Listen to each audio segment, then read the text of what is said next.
ನಮಸ್ಕಾರ. ಕಾಮರ್ಸ್ ಕನ್ನಡಿಗ ಯೂಟ್ಯೂಬ್ ಚಾನೆಲ್ಗೆ ಸ್ವಾಗತ. ಕನ್ನಡದಲ್ಲಿ ವಿಷಯ ತಿಳಿಸುವ ಈ ಪ್ರಯತ್ನಕ್ಕೆ ನಿಮ್ಮ ಬೆಂಬಲ ಇರಲಿ.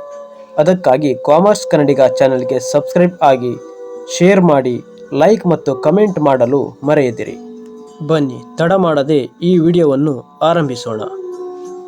ಈ ವಿಡಿಯೋದಲ್ಲಿ ನ್ಯೂ ಎಜುಕೇಷನ್ ಪಾಲಿಸಿ, ರಾಷ್ಟ್ರೀಯ ಶಿಕ್ಷಣ ನೀತಿ 2020 ಬಗ್ಗೆ ಮಾಹಿತಿ. ಭಾರತ ಸರ್ಕಾರ NEP 2020ಯನ್ನು ಪ್ರಸ್ತುತಪಡಿಸಿದೆ. ಈ NEP ಅಳವಡಿಸಿಕೊಂಡ ಮೊದಲ ರಾಜ್ಯ ನಮ್ಮ ಕರ್ನಾಟಕ. ಕರ್ನಾಟಕದಲ್ಲಿ ಧಾರವಾಡದ ಕರ್ನಾಟಕ ವಿಶ್ವವಿದ್ಯಾಲಯವು ರಾಷ್ಟ್ರೀಯ ಶಿಕ್ಷಣ ನೀತಿಯನ್ನು ರಾಜ್ಯದಲ್ಲೇ ಮೊಟ್ಟಮೊದಲ ಬಾರಿಗೆ ಅಳವಡಿಸಿಕೊಂಡ ವಿಶ್ವವಿದ್ಯಾಲಯ ಎಂಬ ಹೆಮ್ಮೆಗೆ ಪಾತ್ರವಾಗಿದೆ. ಪ್ರಸಕ್ತ ವರ್ಷ ಅಂದರೆ 2021ರಿಂದಲೇ ರಾಷ್ಟ್ರೀಯ ಶಿಕ್ಷಣ ನೀತಿ ಅನ್ವಯವಾಗಿ ತರಗತಿಗಳು ಆರಂಭವಾಗಲಿವೆ. ಈ ಕುರಿತು ಕೆಲ ದಿನಗಳ ಹಿಂದೆ ಡ್ರಾಫ್ಟ್ ಅನ್ನು ಸಿದ್ಧಪಡಿಸಿದ ವಿಶ್ವವಿದ್ಯಾಲಯ ಕೆಲವು ಸೂಚನೆಗಳನ್ನು ನೀಡಿದೆ. ಅಲ್ಲದೆ ಸಾಕಷ್ಟು ಮಾಹಿತಿಗಳು ಆ ಒಂದು ಡ್ರಾಫ್ಟ್ನಲ್ಲಿ ಒಳಗೊಂಡಿದ್ದವು. ಹಾಗಾಗಿ ಈ ಒಂದು ರಾಷ್ಟ್ರೀಯ ಶಿಕ್ಷಣ ನೀತಿ ಅನ್ವಯ ಆರಂಭವಾಗಲಿರುವ ಪದವಿಗಳ ಕುರಿತು ಒಂದಷ್ಟು ಉಪಯುಕ್ತ ವಿವರ ಈ ವಿಡಿಯೋದಲ್ಲಿದೆ. ನಮಗೆ ಯಾವ್ಯಾವುದು ಅವುಗಳ ಉಪಯುಕ್ತ ಅಂತ ನೋಡಿದಾಗ, ತುಂಬ ಸುದೀರ್ಘವಾದಂತಹ ದಾಖಲೆ ಇದಾಗಿದೆ. ಸಾಕಷ್ಟು ಮಾಹಿತಿಗಳನ್ನು ಈ ಒಂದು ವಿಶ್ವವಿದ್ಯಾಲಯ ಕೊಟ್ಟ ಈ ಮಾಹಿತಿ ಒಳಗೊಂಡಿದೆ. ನಾನು ಇದನ್ನು ಡೀಟೇಲ್ ಆಗಿ ಹೇಳ್ತಾ ಇಲ್ಲ. ಮುಖ್ಯವಾಗಿ ಎಷ್ಟು ವಿಷಯ ಬೇಕೋ, ಅದರಲ್ಲೂ ಮುಖ್ಯವಾಗಿ ಕಾಮರ್ಸನ್ನು ಕೇಂದ್ರವಾಗಿಟ್ಟುಕೊಂಡು ಮತ್ತು ಜನರಲ್ ಆಗಿ ಒಂದಷ್ಟು ವಿಷಯಗಳನ್ನು ಈ ವಿಡಿಯೋದಲ್ಲಿ ಹೇಳ್ತಾ ಇದ್ದೇನೆ. ಸೊ ಇಲ್ಲಿ NEP ಅಂತ ಬಂದಾಗ ಸಾಕಷ್ಟು ಜನರಿಗೆ ಗೊಂದಲಗಳು ಉಂಟಾಗುವಂಥದ್ದು. ಈ ಒಂದು ಪದವಿಗೆ ಏನು ಹೇಳ್ತೇವೆ ಅಂತಂದರೆ UG ಡಿಗ್ರಿ ಅಥವಾ ಅಂಡರ್ ಗ್ರ್ಯಾಜುಯೇಷನ್ ಅಂತ ಕರಿತೀವಿ ನಾವು, ಪದವಿ ಅಂತ ಇಲ್ಲಿ ಕರಿತೀವಿ. ಸೊ ಹಾಗಾಗಿ ಇದಕ್ಕೆ ಸಂಬಂಧಪಟ್ಟಂಥ ಎಲ್ಲ ವಿಷಯಗಳು ಕೂಡ ಬರುವಂಥದ್ದು ಇಲ್ಲಿ NEP 2020ಯಲ್ಲಿ. ಸೊ ಹಾಗಾಗಿ ನಾವು ಇದರಲ್ಲಿ ನೋಡ್ತೀವಿ. ಸೊ ಇಲ್ಲಿ UG ಕರ್ನಾಟಕ ವಿಶ್ವವಿದ್ಯಾಲಯ ಯಾವ್ಯಾವ ಒಂದು ಪ್ರೋಗ್ರಾಮ್ಗಳನ್ನು ಆಫರ್ ಮಾಡ್ತಾ ಇದೆ, ಅದರರ್ಥ ಯಾವ್ಯಾವ ಕೋರ್ಸ್ಗಳನ್ನು ಆಫರ್ ಮಾಡ್ತಾ ಇದೆ ಅಂತ ಜನರಲ್ ಆಗಿ ನೋಡಿದಾಗ ಅದಕ್ಕೆ ನಾವು ಜನರಲ್ ಡಿಗ್ರಿಗಳಿಗೆ UG ಡಿಗ್ರೀಸ್ ಅಂತ ಹೇಳ್ತೀವಿ. ಸಾಧಾರಣವಾಗಿ ಮಾಡುವಂಥ ಡಿಗ್ರಿಗಳಿಗೆ ನಾರ್ಮಲ್ ಆಗಿ BA BCom BScಗಳಿಗೆ ಜನರಲ್ ಡಿಗ್ರಿ ಅಂತ ಕರೀತಾರೆ. BA BCom BSc are general degrees. ಆದರೆ ಯೂನಿವರ್ಸಿಟಿಯಲ್ಲಿ ಈಗ NEP ಪ್ರಕಾರ ಕೊಡ್ತಾ ಇರುವಂಥ 4 ವರ್ಷದ ಡಿಗ್ರಿಯನ್ನು ನಾವು ಹಾನರ್ಸ್ ಅಂತ ಕರಿತೀವಿ. BCom honours, BA honours, BSc honours ಅಂತ ಕರಿತೀವಿ. ಯಾವಾಗ 4 ವರ್ಷಗಳ ಅವಧಿಯ ಡಿಗ್ರಿಯನ್ನು ಪಡಿತಾರೆ ಅವುಗಳನ್ನು ಹಾನರ್ಸ್ ಅಂತ ಕರಿತೀವಿ. 3 ವರ್ಷಗಳ ಅವಧಿಯ ಒಂದು ಡಿಗ್ರಿಯನ್ನು ಜನರಲ್ ಡಿಗ್ರಿ ಅಂತ ಕರಿಬೋದು. ಸೊ ಹಾಗಾಗಿ ಮುಖ್ಯವಾಗಿ ಕೊಡುವಂಥ ಡಿಗ್ರಿಗಳನ್ನು ನಾವು ಆರ್ಟ್ಸ್ ಆ್ಯಂಡ್ ಸೋಷಿಯಲ್ ಸೈನ್ಸ್ ಹೇಳಿ ಒಂದು ವಿಭಾಗ ಅಂತೇಳಿ, ಆನಂತರ ಸೈನ್ಸ್ ವಿಭಾಗ, ಆನಂತರ ವಾಣಿಜ್ಯ ಮತ್ತು ನಿರ್ವಹಣಾ ವಿಭಾಗ ಅಂತ ಹೇಳ್ಬೋದು, ಫ್ಯಾಕಲ್ಟಿ ಆಫ್ ಕಾಮರ್ಸ್ ಅಂತ ಹೇಳ್ತೀವಿ. ಸೊ ಇಲ್ಲಿ ಬರುವಂಥದ್ದು ಕಾಮರ್ಸ್ನಲ್ಲಿ ಬ್ಯಾಚುಲರ್ ಆಫ್ ಕಾಮರ್ಸ್ BCom, ಆನಂತರ bachelor of commerce in corporate secretaryship ಅಂತೇಳಿ ಮುಖ್ಯವಾಗಿ 2 ವಿಷಯಗಳನ್ನ ಇಂಟ್ರೊಡ್ಯೂಸ್ ಮಾಡ್ತಾರೆ. ಅದರ ಬಿಟ್ಟು ಮ್ಯಾನೇಜ್ಮೆಂಟಲ್ಲಿ BBಯನ್ನು ಯೂನಿವರ್ಸಿಟಿ ಆಫರ್ ಮಾಡ್ತಾ ಇದೆ ಅಂತ ಹೇಳ್ಬೋದು. ಇನ್ನು ಸೆಮಿಸ್ಟರ್ ಪದ್ಧತಿ ಯಾವ ರೀತಿ ಇರುತ್ತದೆ, ಕೋರ್ಸ್ಗಳು ಎಷ್ಟು ಅವಧಿಯದ್ದಾಗಿರ್ತದೆ ಅನ್ನೋಂಥದ್ದೆಲ್ಲ ಡೀಟೇಲ್ ಆಗಿ ಗೈಡ್ಲೈನ್ಸ್ ಇದೆ. ಸೊ ಅವುಗಳನ್ನೆಲ್ಲ ಈಗ ಡೀಟೇಲ್ ಆಗಿ ಬೇಡ ಅಂತ ಅಂದ್ಕೊಳ್ತೀನಿ. ಆದರೂ ಕೂಡ ಒಂದೆರಡು ವಿಷಯವನ್ನು ಬ್ರೀಫ್ ಆಗಿ ಅಂದರೆ ಸಂಕ್ಷಿಪ್ತವಾಗಿ ಹೇಳೋದಾದರೆ, so all the undergraduate degrees programmes shall have 8 semester duration unless specified otherwise. ಎಲ್ಲ ಡಿಗ್ರಿಗಳು ಕೂಡ 8 ಸೆಮಿಸ್ಟರ್ ಒಂದು ಅವಧಿದ್ದು ಆಗಿರ್ತದೆ ಅಂತ ಹೇಳ್ಬೋದು, ಅಂದರೆ 4 ವರ್ಷ. Each academic year shall have 2 semesters odd and even semester. ಪ್ರತಿಯೊಂದು ಅಕಾಡೆಮಿಕ್ ಇಯರ್ಲೂ ಕೂಡ 2 ಸೆಮಿಸ್ಟರ್ಗಳು ಬೆಸ ಮತ್ತು ಸಮ ಅಂತ ಸೆಮಿಸ್ಟರ್ಗಳನ್ನ ಕರಿತೀವಿ. ಆಡ್ ಸೆಮಿಸ್ಟರ್ ಮತ್ತು ಈವನ್ ಸೆಮಿಸ್ಟರ್ ಅಂತ ಕರಿತೀವಿ. ಪ್ರತಿ ಸೆಮಿಸ್ಟ್ರಲ್ಲೂ ಕೂಡ 16 ವಾರಗಳ ಅವಧಿ ಇರ್ತದೆ. ಅಂದರೆ 90 ಕೆಲಸದ ದಿನ, 90 ವರ್ಕಿಂಗ್ ಡೇಸ್ ಅಲ್ಲಿ ಇದು ಇನ್ಕ್ಲೂಡ್ ಆಗಿರ್ತದೆ ಅಂತ ಹೇಳ್ಬೋದು. 16 ವಾರ ಅಂದರೆ ವಾರಕ್ಕೆ 6 ದಿನ ಅಂತ ಕನ್ಸಿಡರ್ ಮಾಡಿದ್ರೆ ಇಲ್ಲಿ 90 ವರ್ಕಿಂಗ್ ಡೇ ಒಳಗೆ ಒಂದು ಸೆಮಿಸ್ಟರ್ ಅವಧಿ ಅಂತ ಹೇಳ್ಬೋದು. ಸೊ ಈ NEP ಪ್ರಕಾರ ಇಲ್ಲಿ ಒಂದು ವಿಶೇಷವಾಗಿ ಕೊಟ್ಟಿರುವಂಥ ಅವಕಾಶ ಅಂತಂದರೆ, ಯಾವುದೇ ಒಬ್ಬ ವಿದ್ಯಾರ್ಥಿ ಇಲ್ಲಿ ತನಗೆ ಬೇಕು ಅನಿಸಿದಾಗ ಕೋರ್ಸನ್ನು ಬಿಡ್ಬೋದು. ತನಗೆ ಬೇಕು ಅನಿಸಿದಾಗ ಕೋರ್ಸನ್ನು ಬಿಡ್ಬೋದು ಅಂತಂದರೆ ಇಲ್ಲಿ 2 ಸೆಮಿಸ್ಟರ್ ಮುಗಿಸಿ, 4 ಸೆಮಿಸ್ಟರ್ ಮುಗಿಸಿ ಅಥವಾ 6 ಸೆಮಿಸ್ಟರ್ ಮುಗಿಸಿ ಅವನು ಬಿಡ್ಬೋದು. ಸೊ ಆ ಸಂದರ್ಭದಲ್ಲಿ 1 ವರ್ಷ ಮುಗಿಸಿದಾಗ ಅಂದರೆ 2 ಸೆಮಿಸ್ಟರ್ ಮುಗಿಸಿದಾಗ ಅವನಿಗೆ ಸರ್ಟಿಫಿಕೇಟನ್ನು ಅವಾರ್ಡ್ ಮಾಡ್ತಾರೆ. 2 ವರ್ಷ ಮುಗಿಸಿದ್ರೆ ಅಂದರೆ 4 ಸೆಮಿಸ್ಟರ್ ಕಂಪ್ಲೀಟ್ ಆಗಿದ್ರೆ he is awarded with diploma, ಅವನಿಗೆ ಪರಿಣಿತಿ ಅಥವಾ ಡಿಪ್ಲೊಮಾವನ್ನು ಕೊಡ್ತಾರೆ. ಒಂದು ವೇಳೆ 3 ವರ್ಷವನ್ನು ಪೂರೈಸಿ ಅಂದರೆ 6 ಸೆಮಿಸ್ಟರ್ನ ಮುಗಿಸಿ ಅವನು ಕೋರ್ಸನ್ನು ಡಿಸ್ಕಂಟಿನ್ಯೂ ಮಾಡ್ತಾ ಇದ್ದಾನೆ ಅಂತಂದರೆ he will be eligible for general degree. So ಹಾಗಾಗಿ ಜನರಲ್ ಡಿಗ್ರಿ ಪಡೆಯಲಿಕ್ಕೆ ಎಂಟೈಟಲ್ ಆಗ್ತಾನೆ ಅಂತ. ಒಂದು ವೇಳೆ 4 ವರ್ಷ ಮುಗಿಸಿದಂಥವನು ಹಾನರ್ಸಿಗೆ ಎಲಿಜಿಬಲ್ ಆಗ್ತಾನೆ ಅಂತೇಳಿ ಹೇಳ್ಬೋದು. ಸೊ ಇದಕ್ಕೇನು ಅಂತ ಹೇಳ್ತಾರೆ, 1 ವರ್ಷಕ್ಕೆ, 2 ವರ್ಷಕ್ಕೆ, 3 ವರ್ಷಕ್ಕೆ ಬಿಡುವಂಥ ಒಂದು ಅವಕಾಶಕ್ಕೆ ಮಲ್ಟಿಪಲ್ ಎಕ್ಸಿಟ್ ಆಪ್ಷನ್ ಅಂತ ಕರೀತಾರೆ. ಇದು NEPಯ ಒಂದು ಹೊಸ ಫೀಚರ್ ಅಥವಾ NEPಯ ಒಂದು ಫೀಚರ್ ಅಂತ ಹೇಳ್ಬೋದು, ಒಂದು ಅವಕಾಶ ಅಂತ ಇಲ್ಲಿ ಹೇಳ್ಬೋದು. ಸೊ ಇದಿಷ್ಟು ಕೋರ್ಸ್ ಬಗ್ಗೆ ಅಂತ ಹೇಳ್ಬೋದು. ದೆನ್ ಪ್ರೋಗ್ರಾಮ್ ಸ್ಟ್ರಕ್ಚರ್, ಇಲ್ಲಿ ಪದವಿಗಳು ಅಥವಾ ಕೋರ್ಸ್ಗಳು ಯಾವ ರೀತಿ ಇರ್ತದೆ ಅಂತ ನೋಡಿದಾಗ ಮುಖ್ಯವಾಗಿ ಪದವಿಯ ಸ್ವರೂಪ ಹೇಗಿದೆ ಅಂತ ಅರ್ಥ ಮಾಡ್ಕೊಳ್ಳುವಂಥದ್ದು ಎಲ್ಲರಿಗೂ ಕೂಡ ಮುಖ್ಯವಾಗಿ ಇಂಪಾರ್ಟೆಂಟ್. ಸೊ ಯಾಕೆ ಅಂತಂದರೆ ರಾಷ್ಟ್ರೀಯ ಶಿಕ್ಷಣ ನೀತಿನೇ ಒಂದು ಹೊಸ್ತು. ಯಾಕೆಂದರೆ 40 ವರ್ಷಗಳ ಒಂದು ನಂತರ 1986 ಎಜುಕೇಷನ್ ಪಾಲಿಸಿ ನಂತರ ಇಲ್ಲಿ ಹೊಸದಾಗಿ ಒಂದು ಎಜುಕೇಷನಲ್ಲಿ ಸುಧಾರಣೆ ಆಗಿ ಬರ್ತಾ ಇರೋದ್ರಿಂದ ಸ್ಟ್ರಕ್ಚರು ಸ್ವಲ್ಪ ಬದಲಾವಣೆ ಆಗ್ತದೆ. ಆ ರೀತಿ ನಾವಿಲ್ಲಿ ನೋಡ್ಬೋದು. ಹಾಗಾಗಿ ಸ್ಟ್ರಕ್ಚರ್ ಈಗ ಯಾವ ರೀತಿ ಇರ್ತದೆ ಅನ್ನೋಂಥದ್ದನ್ನು ನೋಡಿದಾಗ, ಸೊ ಪ್ರೋಗ್ರಾಮ್ ಸ್ಟ್ರಕ್ಚರ್, ಸೊ ಯೂನಿವರ್ಸಿಟಿಯ ಒಂದು ಡ್ರಾಫ್ಟ್ ಪ್ರಕಾರ ಹೇಳ್ತಾ ಇದ್ದೀನಿ.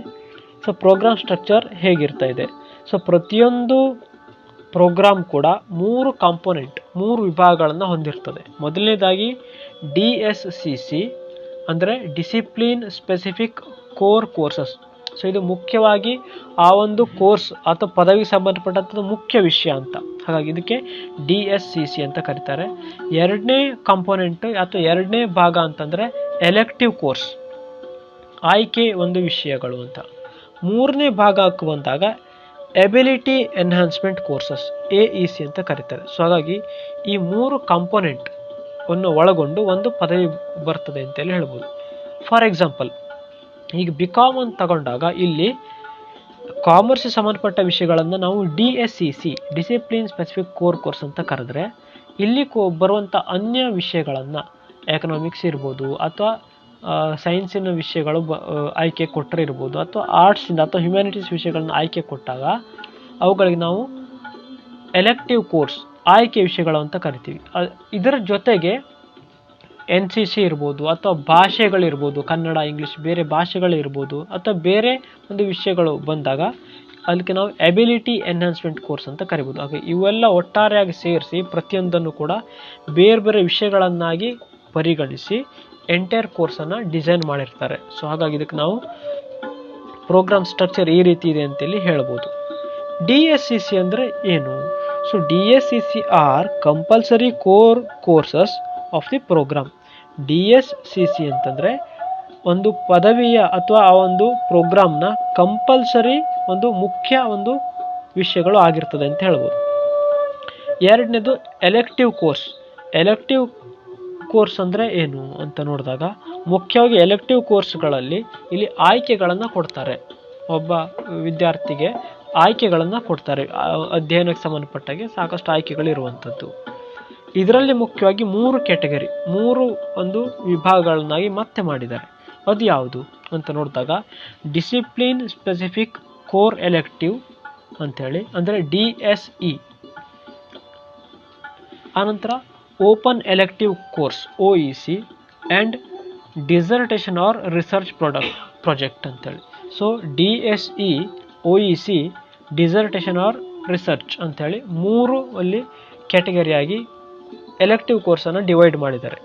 ಇದರಲ್ಲಿ DSE ಅಂತ ಬಂದಾಗ discipline specific core elective course ಅಂತ ಬಂದಾಗ ಆ ಒಂದು ನಿಗದಿಪಡಿಸಿದ ಅವರ ವಿಷಯಕ್ಕೆ ಸಂಬಂಧಪಟ್ಟಂತೆ ಕೆಲವಷ್ಟು ವಿಷಯಗಳಲ್ಲಿ ಒಂದನ್ನು ಅಥವಾ ಎರಡನ್ನು ಎಷ್ಟೊಂದು ಸ್ಪೆಸಿಫೈ ಮಾಡ್ತಾರೆ ಅಷ್ಟನ್ನು ಆ ಕೋರ್ಸ್ ಸಂಬಂಧಪಟ್ಟಂಥ ವಿಷಯಗಳನ್ನು ಆಯ್ಕೆ ಮಾಡ್ಕೊಳ್ಬೇಕು. ಆನಂತರ ಓಪನ್ ಎಲೆಕ್ಟಿವ್ ಅಂತ ಬಂದಾಗ ಬೇರೆ ಒಂದು ವಿಷಯಗಳನ್ನ ಆಯ್ಕೆ ಮಾಡ್ಕೊಳ್ಬೋದು. ಡಿಸರ್ಟೇಷನ್ ಅಥವಾ ರಿಸರ್ಚ್ ಬಂದಾಗ ಅವರು ರಿಸರ್ಚ್ ಸಂಬಂಧಪಟ್ಟಂಥ ವಿಷಯಗಳಲ್ಲಿ ಮುಂದೆ ಹೋಗಲಿಕ್ಕೆ ಕೊಟ್ಟಿರುವಂಥ ಅವಕಾಶ ಅಂತ ಇಲ್ಲಿ ಹೇಳ್ಬೋದು.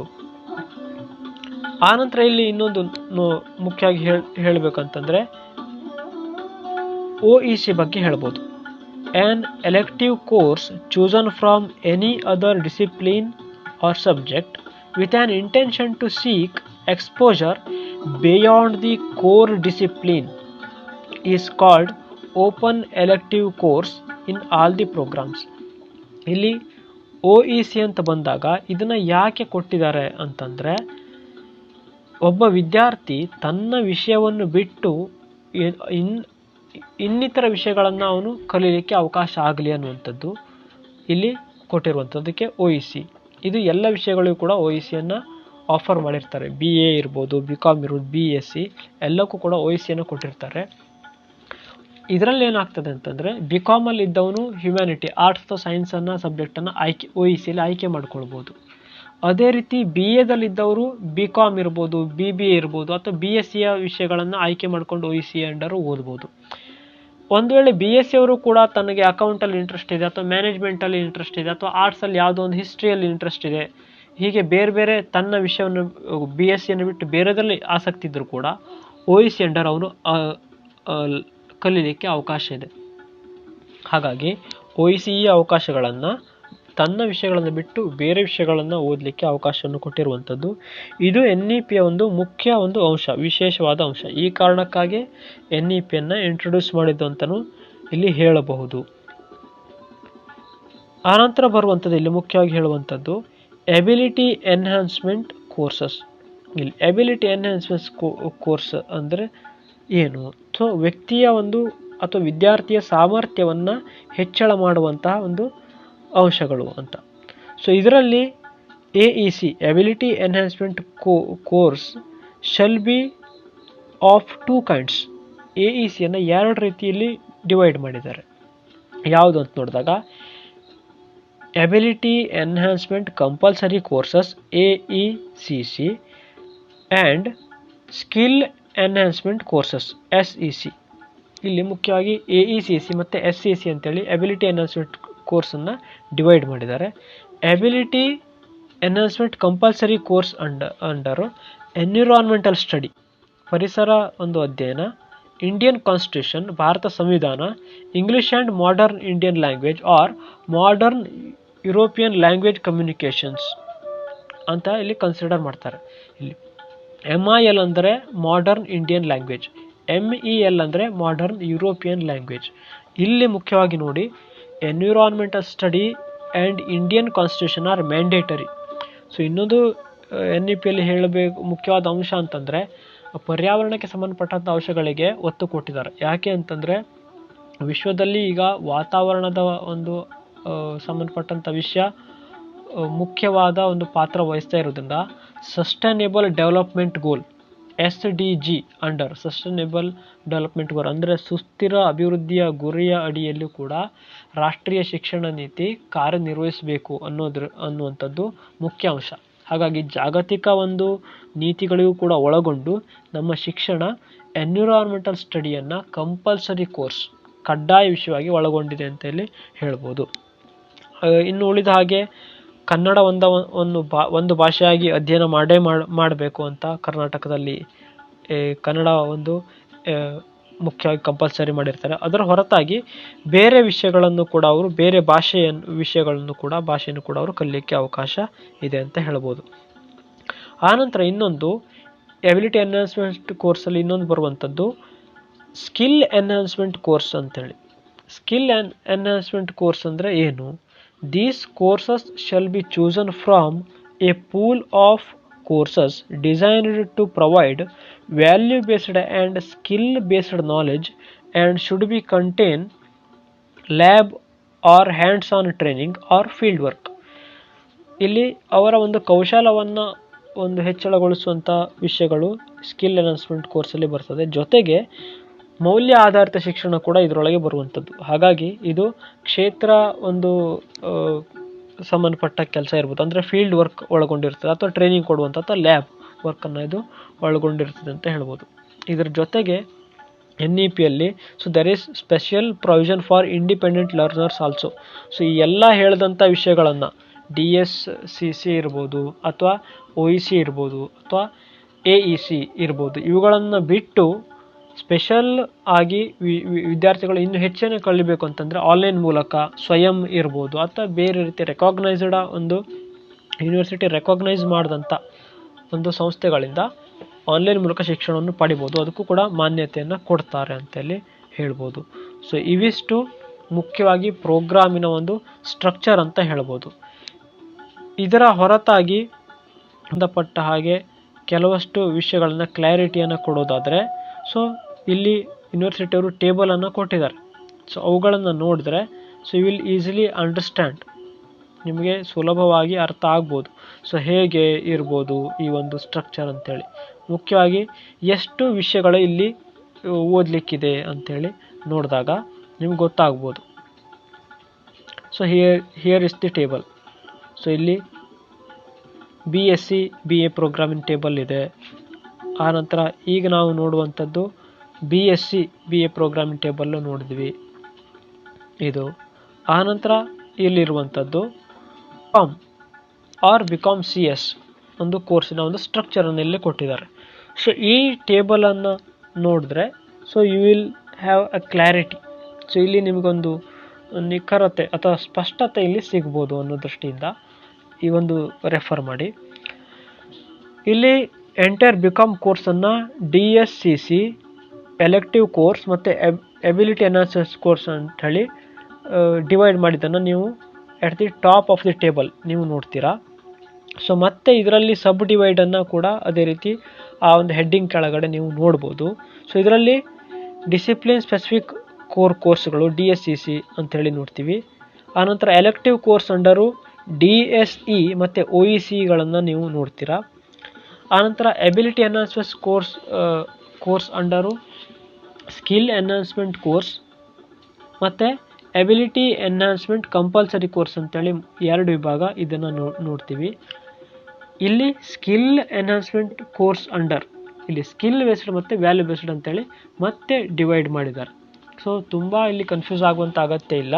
ಇಲ್ಲಿ ಎಷ್ಟು ಪೇಪರ್ ಇದೆ, ಎಷ್ಟು ಪೇಪರ್ನ ನೀವು ಸ್ಟಡಿ ಮಾಡ್ತೀರಾ ಅಂತ ಅರ್ಥ ಮಾಡ್ಕೊಂಡ್ರೆ ಸಾಕು. ಎಲ್ಲಿ ಆಯ್ಕೆಗಳಿವೆ ಅಲ್ಲಿ ನಿಮ್ಗೆ ಯಾವ್ದು ಇಷ್ಟ, ಯಾವ್ದು ಉಪಯೋಗ ಆಗ್ತದೆ ಅವುಗಳನ್ನು ಆಯ್ಕೆ ಮಾಡಿಕೊಳ್ಳುವಲ್ಲಿ ಲಕ್ಷ್ಯ ವಹಿಸಿದ್ರೆ ಸಾಕು.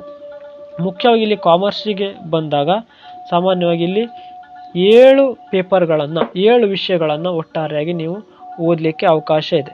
ಇಲ್ಲಿ ಕಾಮರ್ಸಿಗೆ ಸಂಬಂಧಪಟ್ಟಂಥ ವಿಷಯಗಳು ಅಂದರೆ ಕೋರ್ಸ್ ಅದರ ಅಂಡರು ನೀವು ನೋಡಿದಾಗ ಇಲ್ಲಿ DSCC 1, DSCC 2, DSCC 3. ಒಟ್ಟು ಇಲ್ಲಿ ಕಾಮರ್ಸ್ ಸಂಬಂಧಪಟ್ಟಂಥ ಒಂದು ಕಂಪಲ್ಸರಿ 3 ಮುಖ್ಯ ವಿಷಯಗಳಾಯಿತು. ಆನಂತರ ಇಲ್ಲಿ ಎಲೆಕ್ಟಿವ್ ಕೋರ್ಸ್ ಬಂದಾಗ OEC 1, 2 ಅಂದರೆ ಒಟ್ಟು ಇಲ್ಲಿ OEC 1 ಪೇಪರು, ನಂತರ OEC 2 ಪೇಪರ್, OEC 1 ಅಂತ ನೋಡ್ತೀರಿ. OEC 2 ಬರುವಂಥದ್ದು ನೆಕ್ಸ್ಟ್ ಸೆಮಿಸ್ಟ್ರಿಗೆ, ಅದು ನೋಡ್ತೀವಿ. OEC 1 ಅಂತ ಇಲ್ಲಿ ನೋಡ್ತೀರಾ, ಅದು ಒಂದು. ಅಂದರೆ DSCC 1, 2, 3 ಪ್ಲಸ್ OEC 1 ಅಂದರೆ 4 ವಿಷಯ ಇಲ್ಲಾಯಿತು. ಆನಂತರ ಇನ್ನೊಂದು ಬರುವಂಥದ್ದು ಯಾವುದು SEC ಸ್ಕಿಲ್ ಎನ್ಹಾನ್ಸ್ಮೆಂಟ್ ಕೋರ್ಸು 1. ಒಟ್ಟು ಇಲ್ಲಿ 4 ಪೇಪರ್ ಆಯಿತು. ಆನಂತರ ನೆಕ್ಸ್ಟ್ ಇಲ್ಲಿ ಬರುವಂಥದ್ದು ಎಬಿಲಿಟಿ ಎನ್ಹಾನ್ಸ್ಮೆಂಟ್ ಕಂಪಲ್ಸರಿ ಕೋರ್ಸ್. ಇಲ್ಲಿ ಭಾಷೆಯನ್ನು ಓದ್ತೀರಾ, ಅದರಲ್ಲಿ ಕನ್ನಡ ಒಂದು ಭಾಷೆಯಾಗಿ, ಆನಂತರ ಇತರ ಯಾವುದಾದ್ರು ಒಂದು ಭಾಷೆಯನ್ನು ಓದ್ತೀರಾ. ಒಟ್ಟು 2 ಲ್ಯಾಂಗ್ವೇಜನ್ನು ಸ್ಟಡಿ ಮಾಡ್ತೀರಾ. ಹಾಗಾಗಿ 2 ಲ್ಯಾಂಗ್ವೇಜು, ನಂತರ 1 ಸ್ಕಿಲ್ ಬೇಸ್ಡು, 1 OEC, ಆನಂತರ 3 DSCC. ಒಟ್ಟಾರೆಯಾಗಿ ಇಲ್ಲಿ 7 ವಿಷಯಗಳು ಒಟ್ಟಾರೆ ಇರ್ತದೆ ಅಂತೇಳಿ ನಾವಿಲ್ಲಿ ಹೇಳ್ಬೋದು. ಹಾಗಾಗಿ ಇದು 1ನೇ ಸೆಮಿಸ್ಟ್ರಿಗೆ ಸಂಬಂಧಪಟ್ಟ ಹಾಗೆ. ಇನ್ನು ಬೇರೆ ಬೇರೆ ಸೆಮಿಸ್ಟರ್ ಸಂಬಂಧಪಟ್ಟ ಹಾಗೆ ನಾವು ಮುಂದಿನ ಒಂದು ದಿನಗಳಲ್ಲಿ ನೀವು ಅದನ್ನು ನೋಡ್ಬೋದು. ಈಗಾಗಲೇ ತುಂಬ ಗೊಂದಲಕ್ಕೆ ಒಳಗಾಗುವಂಥದ್ದು ಬೇಡ ಅಂತೇಳಿ ಹೇಳ್ಬೋದು. Thank you for watching this video. ಧನ್ಯವಾದಗಳು. ನಮಸ್ಕಾರ.